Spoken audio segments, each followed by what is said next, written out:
KMS news, आपलं कराड, आपला आवाज। नमस्कार, हे आहे KMS चॅनल आणि आपण पाहताय KMS न्यूज। पाहूयात काही ठळक घडामोडी। या बातमीपत्राचे सहप्रायोजक आहेत गांधी ज्वेलर्स। अधिक महिन्यात अधिक वराठीसह जोडवी व रेशीमबंद अलंकार महोत्सव दिनांक 16 मे ते 16 जून 2018 पर्यंत। सोन्याच्या खरेदीवर तितक्याच वजनाची चोख चांदी मिळवा मोफत, सोबत आकर्षक डिस्काउंट। गांधी ज्वेलर्स, 14 शनिवार पेठ, आहुजा पटेल समोर, कराड।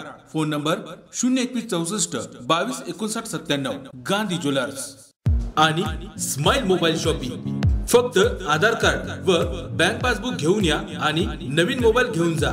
तसेच सॅमसंग मोबाईल खरेदीवर चक्क 9000 रुपयांपर्यंत डिस्काउंट मिळवा। फक्त आणि फक्त स्माइल मोबाईल शॉपिंग कराडमध्येच। Smile mobile shopping, town hall जवळ, Vijay Dev Chowk, Vitamata complex, Karad. Mobile number 9579 54 50 54। Hindu एकता आंदोलनाच्या वतीनं कराड शहर व कराड तालुक्यातील 1000 युवकांचा मोफत विमा उतरवण्यात येणार आहे। या मोहिमेस नुकताच प्रारंभ झाला असून कराड शहरातील व तालुक्यातील युवकांनी याचा लाभ घ्यावा असे आवाहन हिंदू एकता आंदोलनाचे व भाजपचे जिल्हाध्यक्ष विक्रम पाऊसकर यांनी केले आहे। कराड शहरामध्ये तसेच कराड तालुक्यामध्ये हिंदू एकता आंदोलनाच्या वतीने शिवजयंती उत्सव समितीतर्फे प्रत्येक युवकाचा 2 लाख रुपयाचा विमा उतरवण्याचं मोहीम या 3 दिवसात चालू झालेली आहे।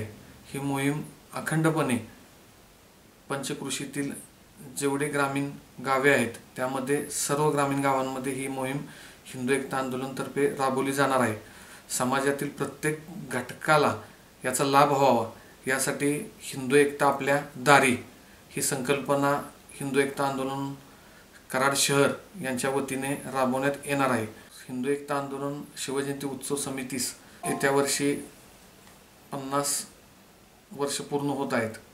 50 वर्ष पूर्तीनिमित्त ही विमा योजना पंतप्रधान नरेंद्रजी मोदी विमा योजना या माध्यमातून आपण अखंड तालुक्याबरोबर शहरातील तरुणांना हे आपण कव्हरेज देत आहे।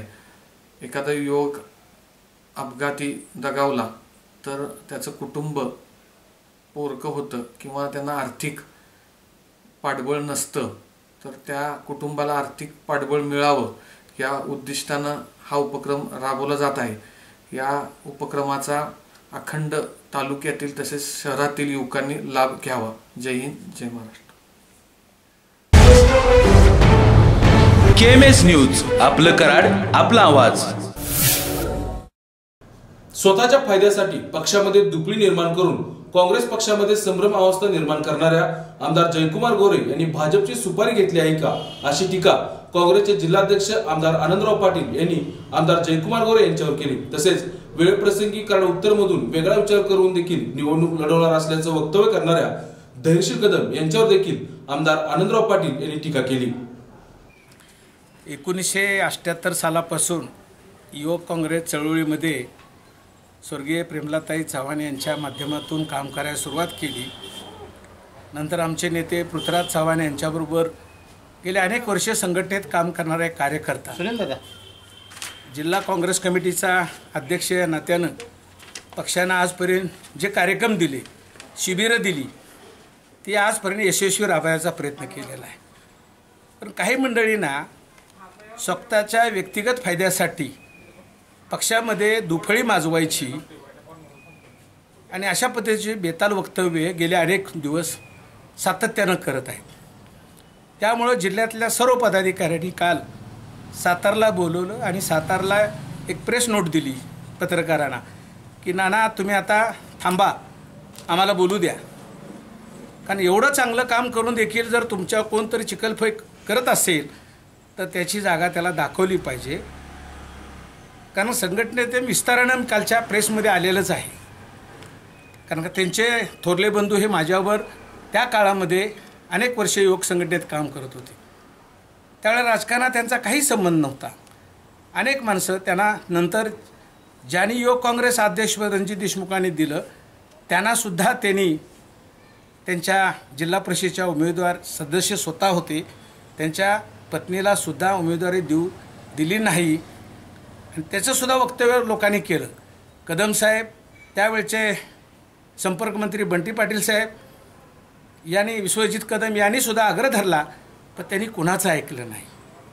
सुरेंद्र गुदगे सारखा सकस कार्यकर्ता, त्यांची मंडळीसुद्धा जिल्हा परिषद निवडून आली. स्वर्गीय शंकरराव जगताप यांच्या समवेत हे सुद्धा स्वतः होते. तिथं त्यांच्या घरी जेवण झालं. दुसऱ्या दिवशी जिल्हा परिषदेचा पक्षप्रतोद हे त्यांच्या पत्नीला करायचं ठरलं, पण दुसऱ्या दिवशी माझ्या मतदारसंघातला तुम्ही कोण निर्णय घेणार, त्यांना थांबवलं गेलं.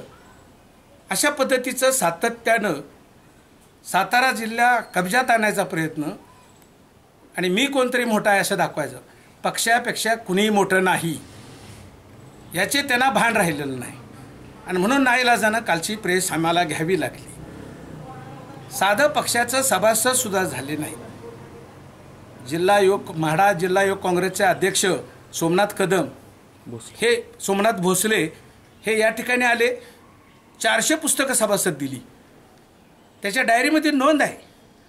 आणि त्यांनी आणि धैर्यशील कदम यांनी अशोक चव्हाण साहेबांच्या पुढं, प्रदेशाध्यक्षांच्या पुढं म्हटले की आम्हाला सभासद दिली नाहीत.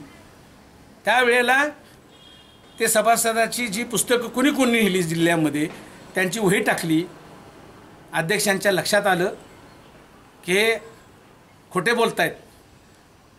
वाद पक्षामध्ये वाढण्यापेक्षा गणेश पाटील जनरल सेक्रेटरी प्रदेश काँग्रेसचे आहेत, त्यांना बोलवलं, ह्यांना 500 पुस्तक द्या म्हणून सांगितलं.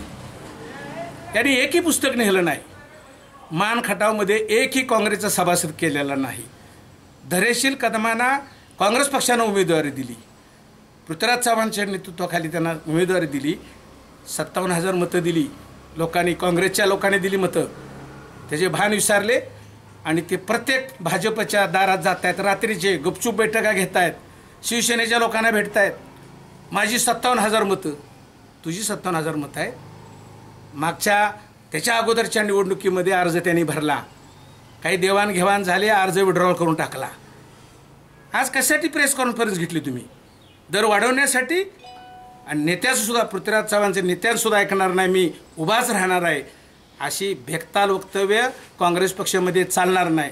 आणि इथून पुढं जिल्हा काँग्रेसचा अध्यक्ष म्हणून या जिल्ह्यामध्ये अशा वर्तन करणाऱ्या कार्यकर्त्यावर प्रदेश काँग्रेस आणि पृथ्वीराज चव्हाणांसुद्धा सांगून यांच्यावर पक्षशिस्तीची कारवाई करावी, यांना पक्षातून काढून टाकावं, तरच या जिल्ह्यातील काँग्रेस पक्ष मोठा होईल.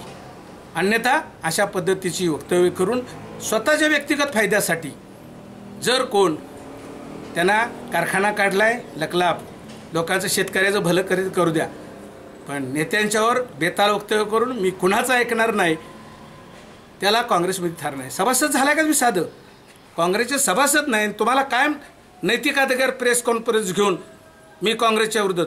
त्यासाठी प्रक्रिया आहे, प्रदेश काँग्रेस आहे, त्यांच्या पुढं मागा. कोणते मतदारसंघ सोडायचे, कोणते राहायचे, याचीसुद्धा मागणी आनंदराव पाटलांनी केली होती मागच्या वेळेला, आजही पुढे भविष्यात सुद्धा करणार आहे.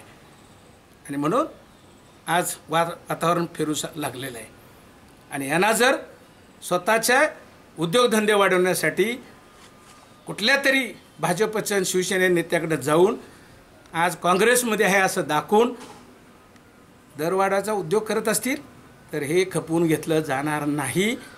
याची शिष्टमंडळ घेऊन प्रदेश अध्यक्षांना सुद्धा निवेदन आम्ही देणार आहोत, याची खातरजमा त्यांनी घ्यावं आणि अशी इथून पुढचं बेताल वक्तव्य थांबवावीत, असा इशारा आज मी काँग्रेसचा अध्यक्ष म्हणून देत आहे.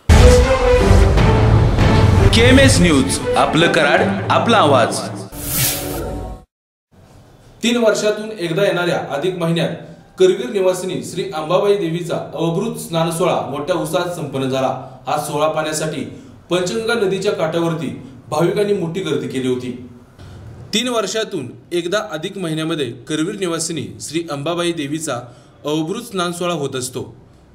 बुधवारी अंबाबाईच्या उत्सव मूर्तीस पंचगंगा नदीच्या घाटावर स्नान घालून देवीचा अवभृत स्नानविधी मोठ्या उत्साहात संपन्न झाला. सवाद्य मिरवणुकीने अंबाबाईची उत्सव मूर्ती सुवर्ण पालखीतून पंचगंगा तीरावरील सिद्धेश्वर महाराज समाधी मंदिरापर्यंत नेण्यात आली. देवीचा स्नानविधी आटपून देवीचा नौका विहार सोहळा झाला. हा धार्मिक विधी पाहण्यासाठी करवीरकरांनी पंचगंगा तीरावरती गर्दी केली होती. अधिक महिन्यानिमित्त अंबाबाई मंदिरातील श्री पूजक मंडळाच्या वतीनं गरुड मंडप येथे श्री सूक्त महापुरुषचरण ऋग्वेद स्वाहागार विधी तसेच होमहवन अशा धार्मिक कार्यक्रमांचं आयोजन करण्यात आलं होतं। यावेळी श्रीपूजक आणि मानकऱ्यांनी देवीची उत्सव मूर्ती नदीपात्रामध्ये नेऊन देवीचा स्नानाचा धार्मिक विधी पार पाडला। यावेळी देवीला नौकाविहारही करवण्यात आला। त्यानंतर पालखी पुन्हा गरुड मंडप येथे आणण्यात आली। यावेळी देवीचे मोठ्या उत्साहात स्वागत करण्यात आले। त्यानंतर पूर्णाहुतीने गरुड मंडप येथे सुरू असलेल्या होम हवन व धार्मिक उपक्रमांची सांगता करण्यात आली। यावेळी श्रीपूजक माधव मुनीश्वर, गजानन मुनीश्वर, मंदिर व्यवस्थापक धनाजी जाधव यांच्यासह भक्त मोठ्या प्रमाणात उपस्थित होते। मी गजानन मुनीश्वर हक्कदार श्रीपूजक। आज सकाळी मंदिरात श्रीसूक्त हवन आणि ऋग्वेदाचा संहिता स्वाकार यांचं हवन पूर्ण झालं, पूर्णाहुती झाली।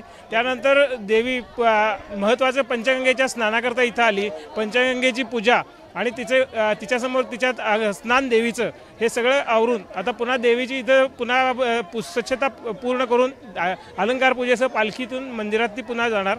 तिथं पुन्हा प्रसाद वगैरे दिला जाऊन तिथनं उत्तरांग पूर्ण पूजा होऊन पुढे भागवताचं जे पारायण चालू आहे त्याची समाप्ती आजच होणार आहे। अधिक मासामध्ये महालक्ष्मी श्रीपूजनातर्फे काही ना काही धार्मिक विधी केले जातात। यावर्षी ज्येष्ठ अधिक हा जवळजवळ 20 वर्षांना आल्यामुळे ही पर्वणी साधून श्रीसूक्ताचे महापुरस्चरण व ऋग्वेद संहिता सहाकार असे 2 मोठे प्रयोजन आयोजित केले होते।